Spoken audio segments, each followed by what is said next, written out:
12 कोटी रुपयाच्या इमारती मी तोडून टाकल्या. संजय पवार गोष्ट खरी ना. पूर्वीचं तिथं काय राहिलेलं नाही.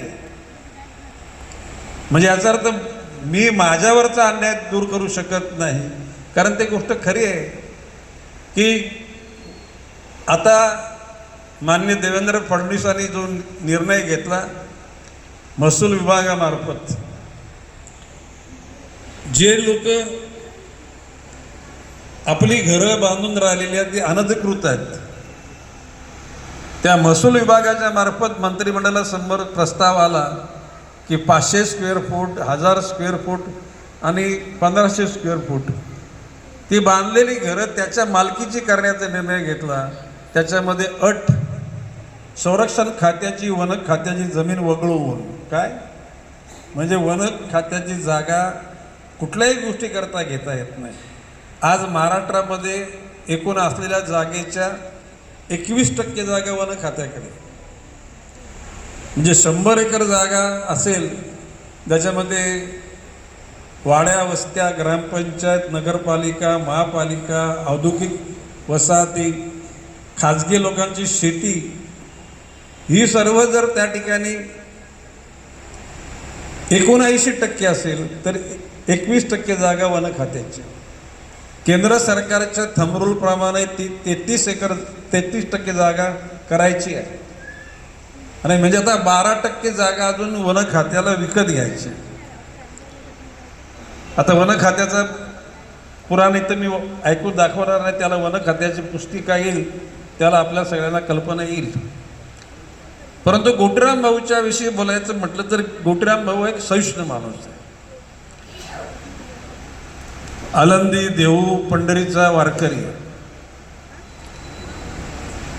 गोटीराम भाऊनी कोणाला दुखवलेलं, गोटीराम भाऊनी कोणाचं नुकसान केलं मी नाही ऐकलं. म्हणजे दुसऱ्या कोणी केलं असं प्रमोद माझा दावा नाही आहे. नाहीतर प्रमोद बोलत का मी नुकसान केलं म्हणून माझं नाव नाईक साहेब नाही बोलत, फक्त गोटीराम भाऊंचं कौतुक करतात. आहे ती गोष्ट खरी आहे. मला इथे काय विधानसभेला उभं राहायचं नाही, मला आता लोकसभेला उभं राहायचं नाही. जे खरं आहे ते सांगायला मी कोणाच्या बापाला नाही घालवलं आणि माझ्या नांदाला लागला त्याला मी कोणाला सोडलेलं नाही आणि सोडणार पण नाही. याचा अर्थ अहंकार नाही. भिकाऱ्याला पाय लागला तर भिकाऱ्याची माफी मागितली पाहिजे. लहान मुलाचा अपमान झाला त्याचीसुद्धा माफी मागितली पाहिजे. पैशाचा अहंकार, पदाचा अहंकार, धनदौलतीचा अहंकार हे सगळे मातीत जातात. तुमच्या सगळ्यांच्या आशीर्वादानं गणेश नाईक आता 75.5 म्हणजे गोटीराम भाऊंचा मी छोटाच आहे, परंतु मी दमदार आहे. मी कधी थकलेला भागलेला तुम्हाला कधी दिसणार नाही. आणि म्हणून मला या गोष्टीचा सार्थ अभिमान आहे की गोटीराम भाऊ सारख्या एका ज्येष्ठ सहकार्याच्या बरोबर 3 वेळेला पालकमंत्री ठाणे जिल्ह्याचा मी राहिलो. भाऊ मी पालकमंत्री नाही आहे, मी पालघर जिल्ह्याचा पालकमंत्री आणि इथला संपर्क मंत्री आहे. तर लोकांचं चुकून जाते मला नक्की सहपालकमंत्री म्हणून परत पत्र देतील, तसा काय प्रकार नाही आहे. एकूणच प्रमोद हिंदुरावांनी या ठिकाणी एक गोष्ट करी, धीरूभाई अंबानी माझे मित्र होते, मुकेश अंबानी माझे मित्र आहेत, मुकेश अंबानींचे पुत्र माझे मित्र आहेत. प्रमोद एक पत्र दे मला, मी त्या घटकांशी बोलतो आणि इथे एखादी कशा प्रकारे आपल्या लोकांना सामावून घेणारी एखादी उद्योगाची शाखा कशी काढतील बघू, आपण प्रयत्न करायला हरकत नाही. बाकी आता मी वनमंत्री, आता मी प्रमोदला बोललो, प्रमोद इथं आजूबाजूला जर उद्याला 2-3 हजार एकर जागा फॉरेस्टची असेल तर त्या जागेला वन उद्यान करून या मुरबाड आणि पंचक्रोशीतल्या लोकांना शांतपणे संध्याकाळी बसायला मिळेल, खेळायला मिळेल असं वातावरण तयार करू. फक्त मला ती जागा दाखवा, एक पत्र दे, म्हणजे अधिकाऱ्यांना बोलवून मंत्रालयात त्या गोष्टीचा आपण खुलासा करून टाकू.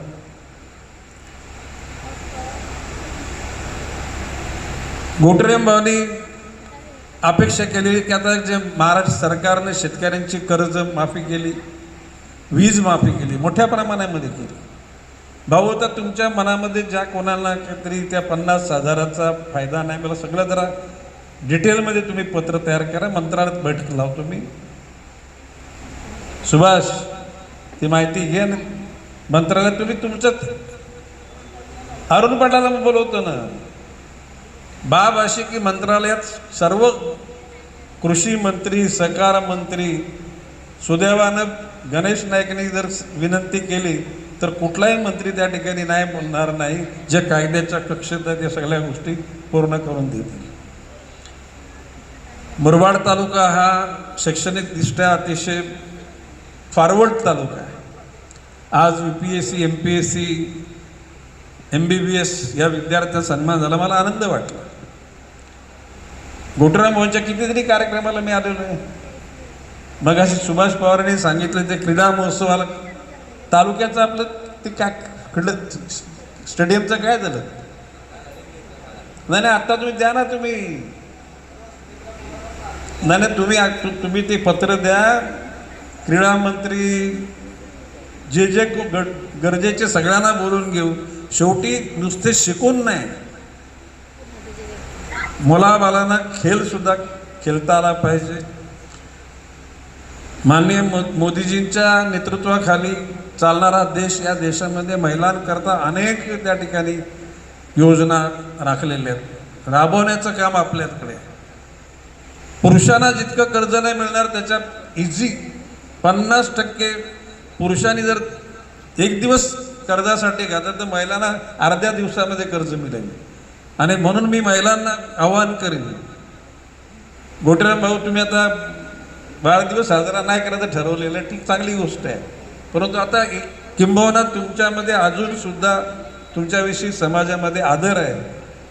या तरुण लोकांच्या माध्यमातून महिलांचे बचत गट आहेत,